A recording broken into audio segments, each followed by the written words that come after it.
वित्तीय संस्थान क्या है? वित्त को बोलते हैं फाइनेंस, इसी को फिनांस के नाम से भी लोग बोलते हैं। तो वित्त का मतलब होता है रुपया पैसा से संबंधित, और संस्थान माने कोई इंस्टीट्यूशन, ठीक है ना जी। तो वह संस्थान जो आर्थिक विकास के लिए उद्योग या व्यापार करने के लिए सहयोग राशि या ऋण प्रदान करती है तो उसे वित्तीय संस्थान कहते हैं। संस्थान जहाँ भी दो या दो से अधिक लोग एक जगह एकत्रित होकर किसी कार्य को संपादित करते हैं तो उस जगह को संस्थान के नाम से जानते हैं। जैसे यह कोचिंग भी क्या हो गया बच्चा, एक संस्थान हो गया। यहाँ सभी बच्चे आते हो ना, तुम लोग सभी लोग बैठ कर सब हम लोग वित्तीय समाधान करते हैं ना। रुपया पैसा का समाधान होता है कि नहीं तुम लोग का? कौन समाधान होता है? शिक्षा माने मानसिक समाधान होता है। तुम लोगों को मैं पैसे तो नहीं देता हूँ, लेकिन कोशिश करता हूँ कि तुम इस योग्य हो जाओ कि कल अपने गुरु से ज़्यादा पैसे कमाओ, सब के सब सेटलमेंट करो बढ़िया जगह। तो इस तरीके से वित्तीय संस्थान क्या करता है जी?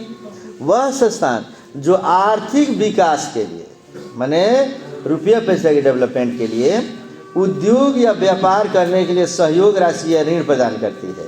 माने एक ऐसी संस्था है बच्चे, जैसे तुम्हें पढ़ने में दिक्कत हो रही है तो एक संस्था में चले जाओगे और उस संस्था में अपना सर्टिफिकेट भी लगा दो, कहोगे कि मुझे किसान क्रेडिट कार्ड के तहत 4 लाख रुपया चाहिए क्योंकि मुझे इंजीनियरिंग करना है या मेडिकल डिपार्टमेंट में जाना है या जो भी पढ़ना है, और वह संस्था तुम्हें पैसे दे देती है। तो वो ऋण के रूप में देती है, माने कर्ज के रूप में। तो उस संस्थान को हम क्या बोलेंगे? वित्तीय संस्थान। किसी को दुकान खोलना हो, किसी को बिजनेस करना हो, किसी को पढ़ना हो, और उसके लिए यदि किसी संस्थान में जाते हो और वह संस्थान तुम्हें आर्थिक मदद करती है तो उस संस्थान को कौन संस्थान कहेंगे? वित्तीय संस्थान कहेंगे। समझ में आ गया बच्चे?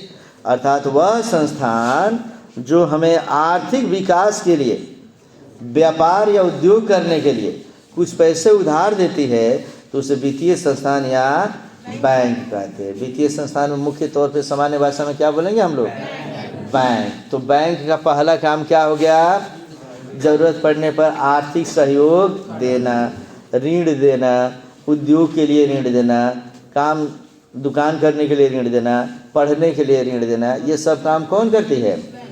बैंकिंग करती है। तो बैंकिंग के ये काम में ही आ जाएंगे, ठीक है। अच्छा, तो अब इसी को अब कहते हैं ये संस्थान, नेक्स्ट पढ़ेंगे हम लोग, ये संस्थान देश के केंद्रीय बैंक माने भारतीय रिजर्व बैंक RBI के निर्देश पर ही कार्य करते हैं। माने भारत में जितने बैंक है, जितने वित्तीय संस्थान हैं, वो अपने मन से तुम्हें नहीं पैसे देंगे, अपने मन से टैक्स तुमसे ऋण का टैक्स नहीं लेंगे। देखो इसे खूब बढ़िया समझेंगे। जब तुम्हें ज़रूरत पड़ती है और गांव में तुम जाते हो किसी प्राइवेट व्यक्ति के पास और वह व्यक्ति तुम्हें 10,000, 20,000, 50,000, लाख रुपया देता है तो वो मनमाने ढंग से तुमसे उसके लिए ब्याज लेता है। कहेगा हम 5% महीना पर तुमको देंगे। माने अगर 1,000 रुपया दे दिया तो 1,000 का 5% कितना हुआ बच्चा? 50 रुपया। महीना में हम 50 रुपया। और 1 लाख दे दिया तो महीना में कितना लेगा वो? 1 लाख का कितना हो जाएगा? हाँ, तो अब सोचो बच्चे कि 5,000 रुपया वो तुमसे ले लेगा महीना में। तो 1 महीना में अगर 5,000 लेगा तो 12 महीना में 60,000। मूल रुपया वही 1 लाख। अब वो हो गया, अब उसके पास कितना? 1,60,000। पता चलेगा 2 ही साल में वह तुम्हारे पैसा से ज़्यादा वो टैक्स तुमसे ले लिया, ब्याज ले लिया। लेकिन वित्तीय संस्थान जो होता है उस पर RBI का नियंत्रण होता है, रिजर्व बैंक ऑफ इंडिया का। रिजर्व बैंक ऑफ इंडिया कहती है आप किसी भी व्यक्ति से हम एक दर निर्धारित करते हैं, उससे ज़्यादा आप नहीं ले सकते हैं। अगर ज़्यादा लेना है तो ½ % आगे पीछे लीजिएगा अपने संस्था के मैनेजमेंट के लिए, लेकिन उससे ज़्यादा नहीं ले सकते। तो वो बोलती है कि 1 लाख रुपया अगर कोई ले या चाहे जितना भी ले तो ज़्यादा से ज़्यादा 14% आप वार्षिक उससे ऋण ले लीजिए, 14% ब्याज ले लीजिए। कितना? माने 1 लाख का 14% कितना हुआ बच्चे? 14,000 रुपया। कितना हो गया? 14,000 रुपया।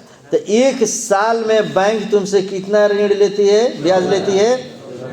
14,000 रुपया। लेकिन वही 1 लाख रुपया अगर हम प्राइवेट आदमी से ले लिए हैं तो 1 साल में उसको कितना दे रहे हैं हम लोग? 60,000 दे रहे हैं। तो बोलो बैंक से लेना ठीक है कि प्राइवेट आदमी से? तो बैंक 14% से ज़्यादा नहीं ले और वो सामान्य लोगों की तरह तुम्हारा शोषण न करे, उसके लिए उसको कंट्रोल करके कौन रखता है? RBI, reserve bank of India. वो रूल्स रेगुलेशन लागू करेगा, इतना ही तुम्हें पैसा लोगों को देना है। ऐसा नहीं बैंक में पैसा पड़ा और एक आदमी आए एप्लीकेशन दे तो 2-4 करोड़ उसको दे दो, ऐसा भी नहीं करना है, नहीं तो बैंक दिवालिया हो जाएगा। और ऐसा है कि किसी को अगर देना है तो पैसे दो, लेकिन उसका जो ब्याज लेना है तो 14% से ज़्यादा ब्याज। पढ़ने वाले बच्चों के लिए बिहार में स्टूडेंट क्रेडिट कार्ड का जो ब्याज देना पड़ता है वह 4% देना पड़ता है, 4% सालाना। माने 1 लाख रुपये में कितना रुपया देना है? अब वो भी कब देना है? जब तक पढ़ते हो पढ़ लो, जिस दिन पढ़ाई ख़त्म हो जाती है उसके 6 महीना बाद से उसका ऋण शुरू होगा। माने पढ़ लोगे, पढ़ के कामयाब हो जाओ, कहीं नौकरी भी मिल जा रही है, और तब तुम्हारा टैक्स शुरू होगा, तब ब्याज लगेगा। अभी इधर जो पैसा दिया जा रहा है पढ़ने के समय में, इसका कोई ब्याज तुमसे अभी नहीं लिया। तो अच्छा है कि बुरा है बच्चे? यदि तुम में से कोई गरीब से गरीब बच्चा भी हो और घर से पैसे नहीं मिल पा रहे पढ़ने के लिए, तो तुम चाहो तो सरकार से स्टूडेंट क्रेडिट कार्ड के थ्रू ऋण लेकर पढ़ाई कर सकते हो कि नहीं? कर सकते हो बच्चे। इसीलिए तो ये जो इसमें से मैं बताया तुम्हें, ये वित्तीय संस्थान माने जो वित्त का लेन देन करके हमारे उद्देश्यों की पूर्ति करती है, ऋण देती है, या हमारे पैसे वो लेकर हमें उसका ही ब्याज देना शुरू कर देती है। तो ऐसे संस्थान को हम क्या बोलेंगे? वित्तीय संस्थान बोलेंगे या बैंक बोलेंगे। अब भारत के सभी बैंकों का नियंत्रण कौन करता है बच्चा? RBI करता है। कोई दिक्कत किसी को?